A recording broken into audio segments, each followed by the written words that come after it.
Part 1. The First Message. The rain fell in steady sheets over the quiet English village of Woodford Hollow, a town so small you could walk its perimeter in under an hour. Ivy crawled up brick chimneys, windows flickered with candlelight in the storm, and a single figure stood motionless at the cemetery gate, soaked, shivering, clutching a letter. It had been 3 weeks since Claire Hawthorne buried the love of her life, Elliot Grayson, dead at 29. A sudden cardiac arrest, the doctors said. No warning. No time to say goodbye. Claire had screamed until her voice broke when she heard. Now, she barely spoke at all. But tonight was different. Tonight, she received a letter. From Elliot. The envelope was weathered but unmistakably in his handwriting, looping, elegant, with the little swirls he always added to her name. There was no address, no postmark. Just her name. Claire. For when the world stops making sense. Inside was a single page. The ink slightly smudged. As if written in a hurry. If you're reading this, I'm probably gone. I wish I could have told you everything, but I couldn't, not yet. Just promise me one thing. Go to the tree. Our tree. Midnight. She gasped, trembling. The willow tree. The one they carved their initials into when they were teenagers. The one where he first told her he loved her. She hadn't been back there since the funeral. And yet, something pulled at her, a feeling she hadn't had in weeks, hope. Part 2. The First Sign. The days after the funeral passed in a haze. Elena found herself staring at her phone, rereading their old messages, his voice notes, his photos, trying to memorize what was already fading. One evening, the sky outside was painted in bruised purples and fading gold. She sat curled on the couch, wearing James's favorite sweater. Her phone buzzed. Unknown number. You shouldn't cry when the stars are watching. Her heart slammed in her chest. It was a phrase James used to say whenever they watched the sky together. He used to believe the stars had souls. Elena replied, hands trembling. Elena. Who is this? No answer. The next night, it happened again. Unknown number. Remember the tree by Crescent Lake? You carved our initials there. And it was true. Years ago, during a spontaneous midnight drive, James had stopped under the stars and carved their initials into the bark. It wasn't something anyone else knew. She called the number. It didn't ring. It disconnected instantly. She was being haunted. But not with fear, with memories. With something more tender. Later that week, Elena decided to go to Crescent Lake. The tree was still there. But something new had been etched beneath their old initials. Still here. Still yours. She stepped back, tears welling in her eyes. Was she going crazy? Was someone watching her? Suddenly, her phone buzzed again. Unknown number. I'll always find ways to reach you. Even now. Elena whispered into the silence. James, is it really you? A gust of wind stirred the branches above. For a moment, the world felt less empty. Messages after death. Part 3. Echoes of him. Elena couldn't sleep that night. She lay in bed, staring at the ceiling, her phone clenched in her hand. The words kept circling her mind. Still here. Still yours. It had been carved fresh into that tree. No moss, no weathering.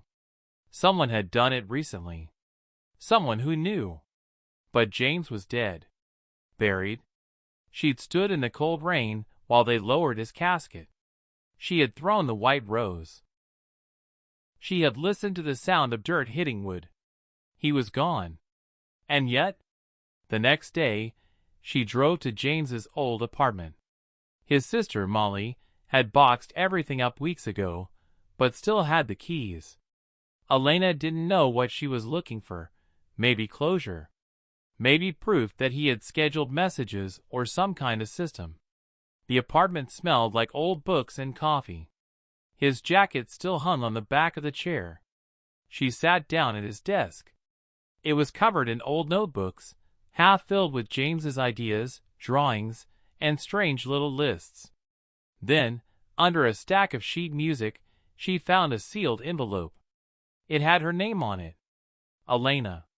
For after. Her throat tightened as she opened it. The handwriting was unmistakably his. You always said I was terrible at goodbyes. So I'm going to cheat and not say it at all. Instead, I want to take you on one more adventure. One more story told in pieces. You'll find them if you still believe in me. Start with the music box. You'll know which one. She froze. The music box. The one he had given her for their 3rd anniversary. The one that never worked quite right, but which he always said held more than it seemed. She drove back to her place in silence, clutching the letter like a lifeline. That night, she opened the small wooden box for the first time in years. It clicked, then played a slow, haunting melody. And at the bottom, hidden beneath the velvet lining, was a tiny flash drive. Part 4. The Last Location. The train station was quiet when Eliana arrived. Her footsteps echoed on the old wooden boards as she scanned the empty benches and dusty ticket booths. This wasn't just any station. It was where she and Ethan had taken their first spontaneous trip together to the sea. It had been raining that day, too. Her phone buzzed. Another message from the hidden folder. Look left. Platform 3. Bench. 3rd plank. Her heart pounded as she walked to platform 3. The wood beneath her feet creaked, saturated by the drizzle. She knelt near the bench, eyes scanning the planks. Carefully, she touched the 3rd one. It wobbled. With shaking hands, she pried it loose. Inside was a small, wrapped package and a folded paper. She unwrapped the package first. It was a Polaroid photo of them, sitting right on that bench, laughing, soaked in rain, Ethan kissing her cheek. Her fingers trembled as she opened the letter. You always said I was bad at surprises. But maybe this time, I got it right. If you're reading this, you followed every breadcrumb I left, and that means you still believe in us, even in my absence.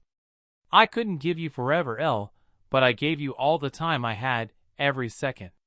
Now, I want you to promise me you'll live more than we ever did. Take that trip. Write that novel. Love again. You deserve more than a memory. Tears streamed down her cheeks. A soft sob escaped her lips. And then the final part of the message. Turn around. Her breath caught. Slowly she turned. Standing under the dim light of the station canopy was Ethan. Not a ghost. Not a memory. Ethan. Alive. Older. Gaunt. But real. She couldn't move. Her mind reeled. Confusion, disbelief, anger, hope. He stepped closer. Eliana, he whispered, voice broken. There's something you need to know. Messages after death. Part 5. Scene: Ellie's apartment, late night. The city sleeps outside, but Ellie can't. She lies in bed, eyes wide open, haunted by the final line in the last message from Liam. You're not crazy. I'm still here. But not in the way you think. Her laptop is open. She types into a search engine. Ghosts contacting through email? Nothing useful. Then, dead fiancé texting after death? Forums filled with sad speculation and conspiracy. Suddenly, a new email arrives. Subject: I need to show you something. From liamafterlight@gmail.com. Attached is a photo. Ellie's heart stops. It's a candid picture of them at the lake 3 years ago, a memory only Liam would have had access to. But something is wrong. Liam's reflection in the water isn't smiling like in the photo. He looks terrified. She zooms in. His mouth is slightly open, mid-speech. A whisper, so faint, echoes in her ears as if someone were behind her. Help me! Scene. Liam's old study. The next morning, Ellie uses the spare key to enter Liam's family home. The study had been untouched since the accident. Dust covered the desk, books remained open mid-read, and Liam's favorite blazer still hung behind the door. She sits at his desk. His laptop is still there.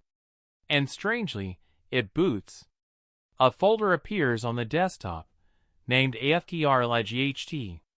Inside are dozens of video logs, dated only weeks before his death. She clicks one. Liam on video. If you're watching this, I'm either gone or something worse has happened. I found something. A signal. A kind of frequency that shouldn't exist. I didn't mean to uncover it. But now it's watching me. Talking to me. It knows I'm trying to escape it. Click. Another video. Liam. I'm going to try it. Just once. The ritual, the connection, whatever it is. If it works, maybe I'll find a way back. But if I don't, Elle, please forgive me. I did it for us. Ellie covers her mouth, eyes wet with panic and sorrow. Scene.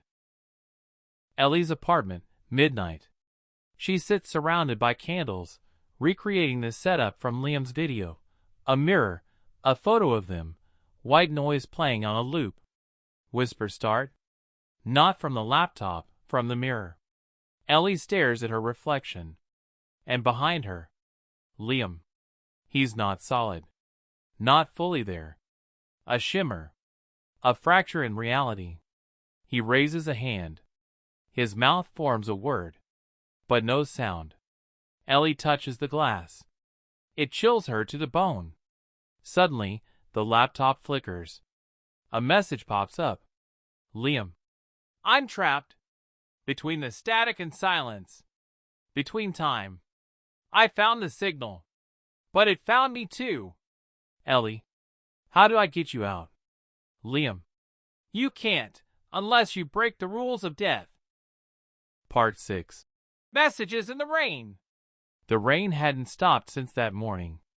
The skies had opened as if grieving with Emma, pouring endlessly, drowning the sidewalks and flooding her thoughts. She stood at the cemetery gate, umbrella trembling in her grip, staring down the path that led to Noah's grave. A text had arrived earlier that morning. Noah. Come to where the rain first kissed our hands. N. She had no idea how these messages still came through. They arrived as if written from some liminal space between reality and the afterlife. Emma no longer questioned their origin.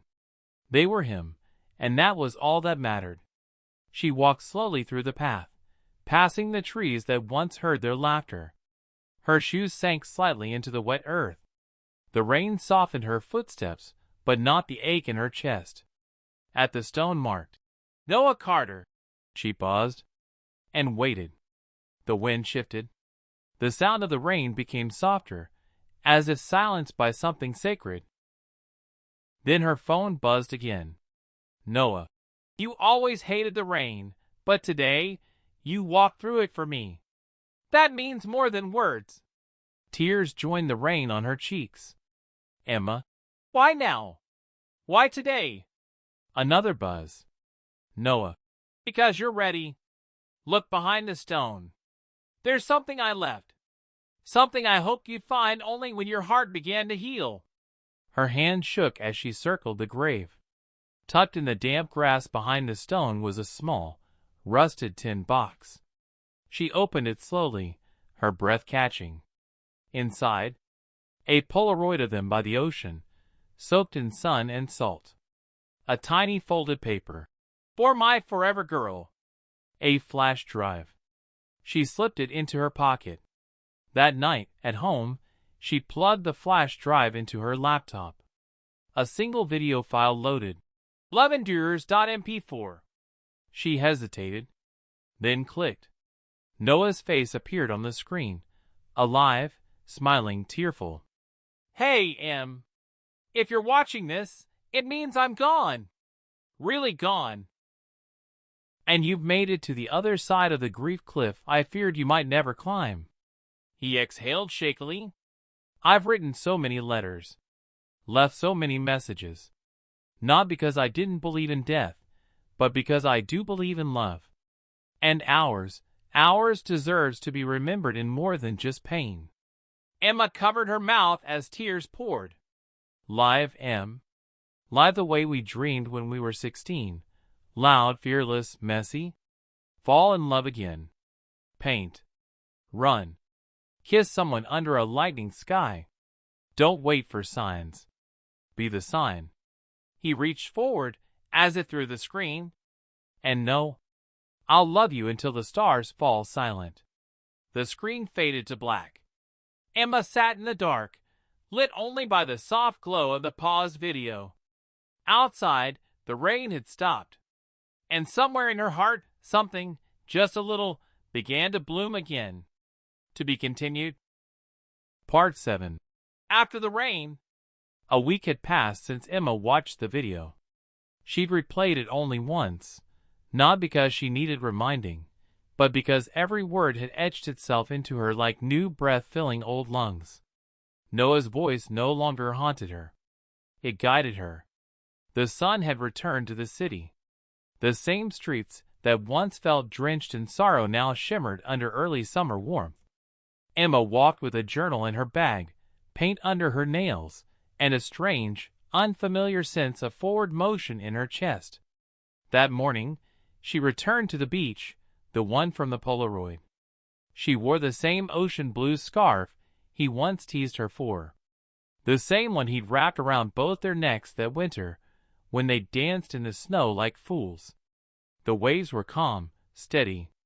She took out the Polaroid from the tin box, now laminated, and pinned it softly into the sand with a shell. A small ceremony. Just for her. She whispered, "I'm trying, Noah." And the wind, warm this time, moved through her hair like a nod. Back home, Emma opened her art journal. On the first page, she wrote in bold ink, "This is not the end of our story. It's the beginning of mine." And beneath it, she began to sketch, not memories, but possibilities. Hands she hadn't yet held, skies she hadn't yet painted, cities unexplored. The next morning, Emma did something that once seemed impossible. She turned off the phone. No more waiting for messages from a place she couldn't reach. She had read them all, heard all the echoes. And now it was time to write her own. And yet, as she walked to the door, something made her pause. The phone lit up one last time. No buzz, no sound. Just a soft glow. A final notification from a name that once shattered her. Noah. "And now, I'll rest. Thank you for loving me enough to let go." Emma smiled through fresh tears. "Good night, Noah." She stepped into the light. And for the first time since he left, she wasn't chasing ghosts. She was chasing the future. The end.